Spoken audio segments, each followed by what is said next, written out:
हाँ देवी पार्वती, रामेश्वर इतनी स्वादिष्ट खीर का भोग लगाता है कि मन प्रसन्न हो जाता है। तभी नंदी और समस्त शिवगण वहाँ जाते हैं। महादेव, ये लीजिए, हम भांग और धतूरा ले आए हैं। नंदी, अभी तो हम स्वादिष्ट खीर का आनंद ले रहे हैं। ऐसा करो, भांग और धतूरे को वहाँ छोटे पर्वत पर रख दो। हम कुछ समय के बाद उसे ग्रहण करेंगे। अरे नंदी महादेव तो हमारी ओर देख तक नहीं रहे। उनका सारा ध्यान तो रामेश्वर की बनाई हुई खीर पर है। ऐसे कब तक चलेगा नंदी? हाँ, मैं भी यही देख रहा हूँ। इतने प्रेम से हम भांग और धतूरा पीस कर लाए और महादेव ने हमें इसे रखने के लिए बोल दिया। अरे नहीं नहीं, ऐसी बात नहीं है। महादेव ने बोला है कि हम उसे वहां रख दें। वो कुछ देर बाद उसे ग्रहण करेंगे। महादेव रोजाना रामेश्वर की भोग लगाई हुई खीर को बहुत चाव से खाते हैं। नंदी, मैं तो कई बार सोचता हूँ कि रामेश्वर की खीर में ऐसा क्या है कि भोलेनाथ सबसे पहले उसकी भोग लगाई खीर को ही खाते हैं और फिर और किसी तरफ उनका ध्यान ही नहीं जाता। तभी तो हम भांग धतूरा लेकर आए और उन्होंने बिना देखे ही इसे रखने के लिए बोल दिया। हाँ, कह तो तुम ठीक रहे हो भैरव। महादेव को भांग धतूरा इतना प्रिय है, पर रामेश्वर की खीर से ज्यादा उन्हें इस समय कुछ भी प्रिय नहीं लग रहा। तो क्या किया जाए नंदी कि महादेव का ध्यान अपने भक्त रामेश्वर से हटकर हमारी ओर आ जाए? एक रास्ता है। नंदी ने सभी गणों के कान में कुछ कहा। उसके पश्चात सभी गण पृथ्वी लोक पर आ गए और सबने ब्राह्मण रूप ले लिया और सब लोग रामेश्वर के पास पहुँचे। रामेश्वर शिव जी को खीर का भोग लगाने के लिए बाजार से सामान खरीद रहा था। ब्राह्मण वेश में नंदी ने रामेश्वर से कहा, रामेश्वर, तुम हमें नहीं जानते, पर हम तुम्हें बहुत अच्छे से जानते हैं। तुम भगवान शिव के भक्त हो और रोजाना उन्हें खीर का भोग लगाते हो। हाँ ब्राह्मण देव, आप तो सब कुछ जानते हैं। हाँ रामेश्वर, हम सब जानते हैं, इसीलिए तो हम तुम्हारे पास आए हैं। हमें पता है कि तुम महादेव के परम भक्त हो, पर तुम्हें पता है महादेव अब रोजाना खीर खाकर ऊब गए हैं। इसलिए अब तुम कुछ दिनों के लिए खीर का भोग रोक दो। तुम एक काम क्यों नहीं करते?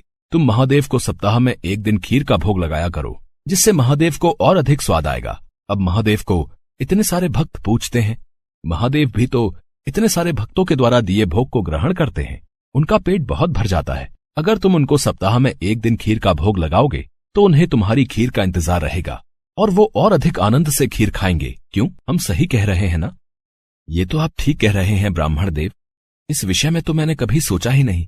अब मैं एक काम करता हूँ, मैं सप्ताह में एक दिन ही भगवान को खीर का भोग लगाया करूंगा, ताकि वो और भी भक्तों का प्रसाद ग्रहण कर सकें और फिर उन्हें मेरी खीर का बेसब्री से इंतजार रहे। भोला भाला रामेश्वर शिवगणों की बातों में आ गया। शिवगण खुशी खुशी कैलाश वापस लौट आए। अब शिव जी रोजाना रामेश्वर की खीर का इंतजार करने लगे कि कब रामेश्वर उन्हें भोग लगाए और कब वो खीर का भोग खाए। पर कुछ दिनों तक रामेश्वर ने खीर का भोग बनाया ही नहीं, तो शिव जी को खीर कहाँ से मिलती?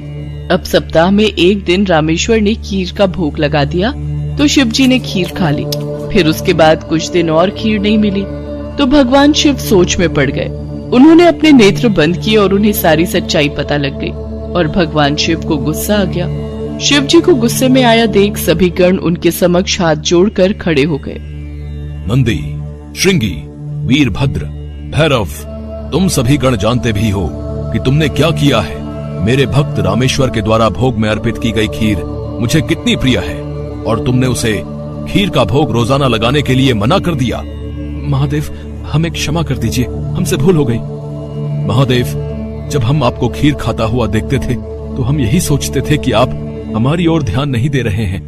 अच्छा, तो ये कारण है, पर तुम सब ये नहीं जानते कि मेरा प्रेम अपने सभी भक्तों पर एक समान है। मैं भला तुम्हें कैसे भूल सकता हूँ? तुम तो मेरे हृदय में वास करते हो। तुम सब तो मेरी ही शक्तियों द्वारा उत्पन्न हुए हो। संसार में मेरा प्रत्येक भक्त मुझे एक समान प्रिय है और प्रत्येक भक्त के हृदय में मैं ही विद्यमान हूँ। इसलिए मेरा प्रेम कभी भी कम या ज्यादा नहीं हो सकता। माता पिता के लिए तो उनके सभी बच्चों में प्रेम एक समान होता है, फिर तुम ये भूल कैसे सकते हो? भगवान शिव की बातें सुनकर सभी शिवगण समझ गए कि उन्होंने कितनी बड़ी भूल कर दी। सचमुच महादेव का प्रेम तो अपने सभी भक्तों के लिए एक समान रहता है। इसके बाद सभी शिवगण फिर से एक बार रामेश्वर के पास गए। रामेश्वर, हमें भगवान शिव का संदेशा आया है। वो कह रहे थे कि तुम्हारी खीर इतनी स्वादिष्ट होती है कि वो सप्ताह भर की प्रतीक्षा नहीं कर सकते। सप्ताह में एक दिन भोग से उनका मन ही नहीं भरता।